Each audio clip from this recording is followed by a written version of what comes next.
ಮೂಡ ಮೂಡ ಮೂಡ ಮೂಡ ಹಗರಣ ಪಾಲಿಟಿಕ್ಸ್ ಭಾಳ ಜೋರಾಗಿದೆ. ಇದನ್ನು ಎಷ್ಟು ನಿಮಗೆ ಮನವರಿಕೆ ಮಾಡಿಕೊಳ್ಳೋಕ್ಕೆ ಸಾಧ್ಯವಾಗಿದೆ ಅಷ್ಟು ಪ್ರಯತ್ನ ಪಟ್ಟಿದ್ದೀನಿ, ಮತ್ತೆ ಗೊತ್ತಿಲ್ಲ. ಅಧಿವೇಶನದಲ್ಲಿ ಚರ್ಚೆ ಆಗಬೇಕಾಗಿತ್ತು, ಚರ್ಚೆಗೆ ಅವಕಾಶ ಕೊಡಲಿಲ್ಲ, ಅದೊಂದು ತಪ್ಪದು. ಆದರೆ ಇದೀಗ ಅದರ ವಿರುದ್ಧ ದೋಸ್ತಿಗಳು ಸಮರ ಸಾರಿದ್ದಾರೆ. ರಾಜಭವನಕ್ಕೂ ಹೋಗಿ ಎಲ್ಲ ನೋಡಿ ಇದರ ಬಗ್ಗೆ ತನಿಖೆ ಮಾಡಿ ಅಂತೇಳಿ ಮಾಹಿತಿ ಎಲ್ಲ ಕೊಟ್ಟಿದ್ದಾರೆ. ಆಮೇಲೆ ಸೋಮವಾರ ಅಹೋರಾತ್ರಿ ಧರಣಿ ಆಯಿತು, ಇವತ್ತು ಸದನ ಮುಗಿಯಿತು. ಸೋಮವಾರ ಪಾದಯಾತ್ರೆ ಮೂಲಕ ಹೋಗ್ತಾರಂತೆ. ಎಲ್ಲಿಗೆ? ಮೈಸೂರಿಗೆ. ಮೂಡ ಕಾಂಗ್ರೆಸ್ ಏನು ಮಾಡುತ್ತೆ, ಮೈಸೂರಿಂದ ಇಲ್ಲಿಗೆ ಬರುತ್ತಂತೆ. ಭಾಳ ಮಜಾ ಇದೆ. ಇಬ್ಬರು ಸಿಕ್ಕಾಗ ಭಾಳ ಮಜಾ ಇರ್ಬೋದಲ್ಲ. ಬನ್ನಿ ಇದರ ಬಗ್ಗೆ ಕೆಲವು ಮಾಹಿತಿ.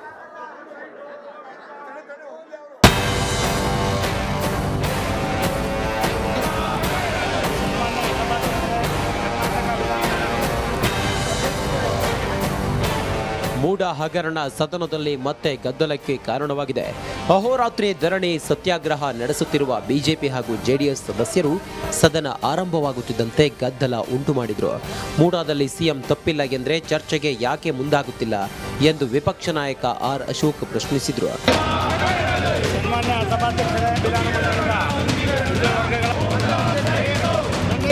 ಮುಂದಿರುವ ಸ್ವತಃ ಸಚಿವರ ಪರವಾಗಿ ಯಾರು ರಕ್ಷಣೆ ಮಾಡಬೇಕಾಗಿತ್ತು, ಯಾರು ರಕ್ಷಣೆ ಮಾಡಬೇಕಾಗಿತ್ತು ಅವರೇ ಭಕ್ಷಕರಾಗಿದ್ದಾರೆ. ವಿಧೇಯಕವನ್ನು ಸಿದ್ದರಾಮಯ್ಯನವರೇ ಭಕ್ಷಕರಾಗಿರೋದು. ಇದು ದೊಡ್ಡ ತನಿಖೆ ಆಗಬೇಕು, ಸಿಬಿಐ ತನಿಖೆ ಆಗಬೇಕು. ಒಂದು ಕ್ಷಣನೂ ಕೂಡ ಮುಖ್ಯಮಂತ್ರಿಗಳು ಬಿಜೆಪಿ ನಾಯಕರ ಗದ್ದಲ ಹೆಚ್ಚಾಗುತ್ತಿದ್ದಂತೆಯೇ ಸ್ಪೀಕರ್ ಖಾದರ್ ಅಧಿವೇಶನ ನಾಳೆಗೆ ಮುಂದೂಡಿದ್ರು. ಇದರಿಂದ ಮತ್ತಷ್ಟು ಕೆರಳಿದ ಬಿಜೆಪಿ ಜೆಡಿಎಸ್ ನಾಯಕರು ವಿಧಾನಸೌಧದಿಂದ ರಾಜಭವನಕ್ಕೆ ಪಾದಯಾತ್ರೆ ಮಾಡಿ ರಾಜ್ಯಪಾಲರನ್ನ ಭೇಟಿ ಮಾಡಿ ದಾಖಲೆ ಸಲ್ಲಿಸಿದ್ರು. ಸದನದಲ್ಲಿ ಪೂರ್ತಿ ಕೂಡ 3 ಅಕ್ರಮಗಳು ಆಗಿದೆ. ಆ 3 ಅಕ್ರಮಗಳು ದಲಿತರಿಗೆ ಮೋಸ ಮಾಡಿದ್ದಾರೆ, ದಲಿತರಿಗೆ ವಂಚನೆ ಮಾಡಿದ್ದಾರೆ, ದಲಿತರ ಜಮೀನನ್ನು ಕಬಳಿಸಿದ್ದಾರೆ, ದಲಿತರ ಜಮೀನನ್ನು ನುಂಗಿದ್ದಾರೆ, ದಲಿತರ ದುಡ್ಡನ್ನು ನುಂಗಿದ್ದಾರೆ. ಆದ್ದರಿಂದ ಮುಖ್ಯಮಂತ್ರಿ ಮರ್ಯಾದೆ ಇದ್ದರೆ ಒಂದು ಕ್ಷಣನೂ ಕೂಡ ಅವರ ಆ ಸ್ಥಾನದಲ್ಲಿ ಇರುವಂಥ ನೈತಿಕ ಅಧಿಕಾರವನ್ನು ಕಳ್ಕೊಂಡಿದ್ದಾರೆ. ಅದರ ರಾಜೀನಾಮೆ ಕೊಡಬೇಕು ಅಂತೇಳಿ ಆಗ್ರಹವನ್ನು ನಾವು ಮಾಡಿದ್ದೀರಿ. ಬಿಜೆಪಿ ಕಾಲದಲ್ಲಿ ಅಕ್ರಮವಾಗಿ ಮೂಡಾ ಸೈಟು ಹಂಚಿಕೆ ಮಾಡಲಾಗಿದ್ದು, ಈ ನಿವೇಶನಗಳನ್ನು ಬಿಜೆಪಿಯವರೇ ಹಂಚಿಕೆ ಮಾಡಿಕೊಂಡಿದ್ದಾರೆ. ಶೀಘ್ರದಲ್ಲೇ ಆ ಪಟ್ಟಿಯನ್ನು ಬಿಡುಗಡೆ ಮಾಡುತ್ತೇವೆ ಎಂದು ಡಿಸಿಎಂ ಡಿಕೆ ಶಿವಕುಮಾರ್ ಬಾಂಬ್ ಸಿಡಿಸಿದರು. ಅವರು ಎನ್ಕರೇಜ್ ಮಾಡ್ಕೊಂಡಿದ್ದು ನಿಜ ತಾನೆ. ಅದಕ್ಕೆ BD ಅವರು ಮೂಡವರು ಕಾರ್ಪೊರೇಷನ್ ಕೊಟ್ಟವ್ರೆ. ಏನು ಅವ್ಯವಹಾರ ಏನಾಗಿದೆ, ಅವ್ಯವಹಾರ ಮಾಡಿರೋದೆಲ್ಲ ಅವ್ರ ಕಾಲದಲ್ಲಿ. ಅವರೇ ಇದಕ್ಕೆ ಪಿತಾಮಹ. ಅದು ಕಂಪ್ಲೀಟಾಗಿ ಎನ್ಕ್ವೈರಿ ಆಗಲಿ, ಅವರು ಕೊಡಲಿ. ಅದಕ್ಕೋಸ್ಕರ ಈಗ ಸುಮ್ಮನೆ ಅದನ್ನು ಮುಚ್ಚಕ್ಕೆ ಇದನ್ನು ಸ್ಟಾರ್ಟಿಂಗ್ ಫಸ್ಟ್ ಡೇನೇ ತೆಗಿಬೇಕಾಯ್ತು ಇದನ್ನು ಅಂತವರು. ಫಸ್ಟ್ ಡೇ ಯಾಕೆ ತೆಗಿಲಿ? ಎಲ್ಲ ಇವರೇ ಸೈಟ್ಗಳು ಹಂಚ್ಕೊಂಡಿರೋರು, ಎಲ್ಲ ಪಟ್ಟಿನ ಬಿಡುಗಡೆ ಮಾಡ್ತೀವಿ. ಮೂಡಾ ಹಗರಣದ ವಿರುದ್ಧ ಬಿಜೆಪಿ ಮೈಸೂರು ಚಲೋಗೆ ಸಜ್ಜಾಗಿದ್ರೆ, ಬಿಜೆಪಿ ಪಾದಯಾತ್ರೆಗೆ ಕಾಂಗ್ರೆಸ್ನಿಂದಲೂ ಕೌಂಟರ್ ಕೊಡಲು ಪ್ಲಾನ್ ಮಾಡಿದ್ದಾರೆ. ಮೈಸೂರಿನಿಂದ ಬೆಂಗಳೂರಿಗೆ ಕೈಪಡೆ ಪಾದಯಾತ್ರೆ ನಡೆಸಲು ಸಜ್ಜಾಗಿದ್ದಾರೆ. ಬಿಜೆಪಿ ಕಾಲದ ಹಗರಣದ ಭಿತ್ತಿಪತ್ರ ಹಿಡಿದು ಪ್ರಚಾರಕ್ಕಿಳಿದಿದ್ದು, ಬಿಜೆಪಿ ಪಾದಯಾತ್ರೆ ದಿನವೇ ಕಾಂಗ್ರೆಸ್ ಯಾತ್ರೆ ಹೊರಡಲಿದೆ. Bureau report, Republic Kannada. Prashanth Neel ನಿರ್ದೇಶನದ KGF ಸರಣಿ ಚಿತ್ರಗಳ ಬಳಿಕ Sandalwood rocking star Yash luck ಬದಲಾಗಿದೆ, ಗೊತ್ತಿದೆ. ಮೊನ್ನೆ ಅಂಬಾನಿ ಮದುವೆ ಕೂಡ ಹೋಗಿ ಬಂದರು. ಪ್ಯಾನ್ ಇಂಡಿಯಾ ಸ್ಟಾರ್ ಆಗಿ ಬದಲಾಗಿದ್ದಾರೆ. ನಮ್ಮ ಕನ್ನಡದ ಹುಡುಗ ಇಷ್ಟು ದೊಡ್ಡ ಮಟ್ಟದಲ್ಲಿ ಸ್ಟಾರ್ ಆಗಿರೋದು ಎಲ್ಲರಿಗೂ ಒಂದು ಹೆಮ್ಮೆಯ ವಿಚಾರ. ಸದ್ಯ ಯಶ್ ಟಾಕ್ಸಿಕ್ ಎಂಬ ಚಿತ್ರದಲ್ಲಿ ಅಭಿನಯಿಸ್ತಾ ಇದ್ದಾರೆ. KGF ನಂತರ ಚಿತ್ರದ ಮೇಲೆ ಬೆಟ್ಟದಷ್ಟು ನಿರೀಕ್ಷೆ ಮೂಡಿದೆ. ಈ ಮಧ್ಯೆ ಚಿತ್ರತಂಡಕ್ಕೆ ಒಂದು ಕಾನೂನು ಸಂಕಷ್ಟ ಎದುರಾಗಿದೆ. ಅರಣ್ಯ ಭೂಮಿಯಲ್ಲಿ ಟಾಕ್ಸಿಕ್ ಸಿನಿಮಾ ಸೆಟ್ ಹಾಕಲಾಗಿದೆ ಅಂತ ಆರೋಪಿಸಿ ವಕೀಲ G. ಬಾಲಾಜಿ ನಾಯ್ಡು ಹೈಕೋರ್ಟ್ಗೆ ಸಾರ್ವಜನಿಕ ಹಿತಾಸಕ್ತಿ ಅರ್ಜಿ ಸಲ್ಲಿಸಿದ್ದಾರೆ. ಏನದು ಟಾಕ್ಸಿಕ್ಗೆ ಅಂತಂದರೆ, ಬನ್ನಿ ಅದರ ಬಗ್ಗೆ ಕೆಲವು ಮಾಹಿತಿ ಕೊಡ್ತೀನಿ.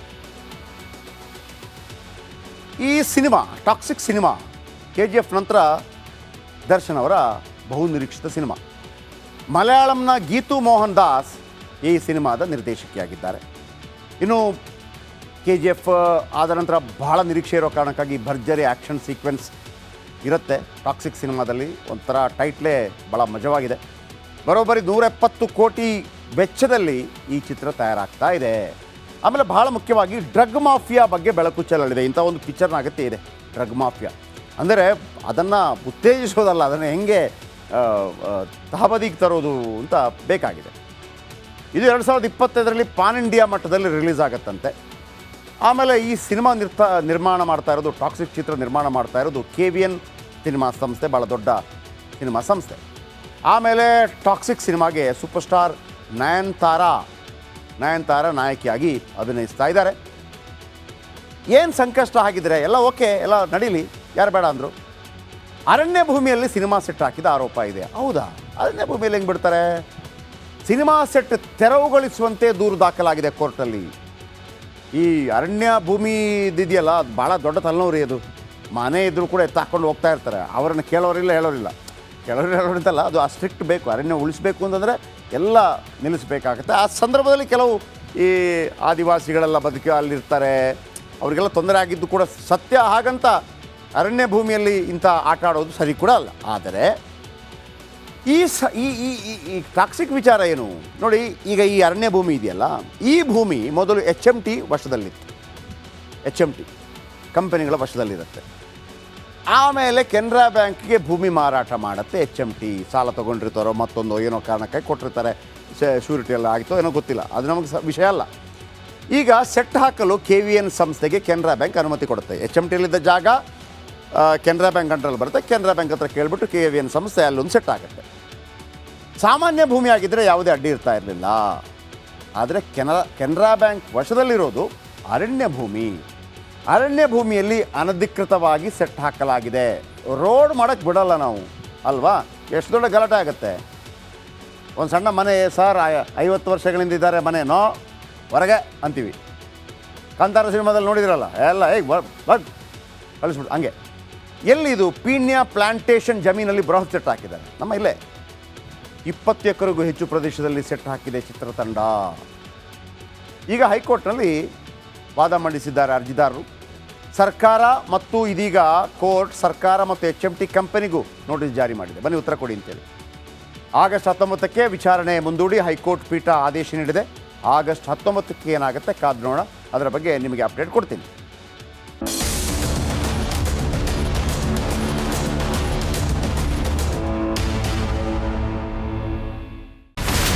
ಇಲ್ಲಿರುವಂತ ಈ ಒಂದು ಗುಡ್ಡ ಕುಸಿದ ಪರಿಣಾಮ ಯಾವ ರೀತಿಯಾಗಿತ್ತು ಅಂತಂದ್ರೆ, ಗಂಗಾವಳಿ ನದಿ ಪಕ್ಕದಲ್ಲಿರುವಂತಹ ಉಳುವರ್ ಎನ್ನುವ ಗ್ರಾಮ ಸಂಪೂರ್ಣವಾಗಿ ಇವತ್ತು ನಾಶ ಆಗಿದೆ. ಮನೆ ಮಠ ಏನಿಲ್ಲ, ಎಲ್ಲ ಹೋಗ್ಬಿಟ್ಟಿದೆ. ಇವತ್ತು ರಿಪಬ್ಲಿಕ್ ಕನ್ನಡ ಮಾಡಿದಂತ ಒಂದು ವರದಿಯಿಂದಾಗಿ ಎಚ್ಚೆತ್ತುಕೊಳ್ಳುವಂತ ಕೆಲಸ ಸರ್ಕಾರ ಮಾಡಿದೆ, ಸಚಿವರು ಕೂಡ ಮಾಡಿದ್ದಾರೆ. 2 ಗಂಟೆಗೆ ಸುದ್ದಿ ಮೂಡಿಸಿದ್ದು 6 ಗಂಟೆಗೆ ಎಲ್ಲ ಸಚಿವರು ಮಿನಿಸ್ಟರ್ ಎಲ್ಲ ಬಂದು ಇಲ್ಲಿ ನೋಡೋಗಿದ್ದಾರೆ. ಎಲ್ಲಾ ಜನರಿಗೂ 1,20,000 ಮತ್ತೆ ಅವರಿಗೆ ಮನೆಗೆ 5 ಲಕ್ಷ. ಈ ಸುದ್ದಿಯನ್ನ ಎಲ್ಲ ಒಂದು ಅಧಿಕಾರಿಗಳಿಗೆ ಮೂಡಿಸಿದ್ದಕ್ಕಾಗಿ ರಿಪಬ್ಲಿಕ್ ಕನ್ನಡ ಟಿವಿಗೆ ಧನ್ಯವಾದ ಹೇಳಿ ಇಷ್ಟಪಡ್ತೇವೆ. ಮನೆನೂ ಕೊಡ್ತೇವೆ, ಮಕ್ಕಳ ಶಿಕ್ಷಣಕ್ಕೆ ತೊಂದರೆ ಆಗದೆ ಇದ್ದಂಗೆ ಹೆಲ್ಪ್ ಮಾಡ್ತೇವೆ. 1,20,000 ಮನೆ ಯಾರ್ದ್ರ ಡ್ಯಾಮೇಜ್ ಆಗಿದೆ ಅದನ್ನ ಕೊಡ್ತೀವಿ ಅಂತ ಒಪ್ಕೊಂಡಿದ್ದಾರೆ. ನಮ್ಮ ಕಷ್ಟಕ್ಕೆ ನೀವು ರಿಪಬ್ಲಿಕ್ ಕನ್ನಡದವರಾದಂತ ನೀವು ನೆರವಾಗಿರ್ತ ನಾವು ನಂಬಿದ್ದೇವೆ. ಅವರಿಗೆ ಸೂರನ್ನ ಕಲ್ಪಿಸಿಕೊಡೋವರೆಗೂ ಕೂಡ ರಿಪಬ್ಲಿಕ್ ಕನ್ನಡ ಅವರಿಗೆ ಧ್ವನಿಯಾಗಿ ನಿಲ್ಲುವಂತ ಕೆಲಸವನ್ನ ಮಾಡ್ತೇವೆ.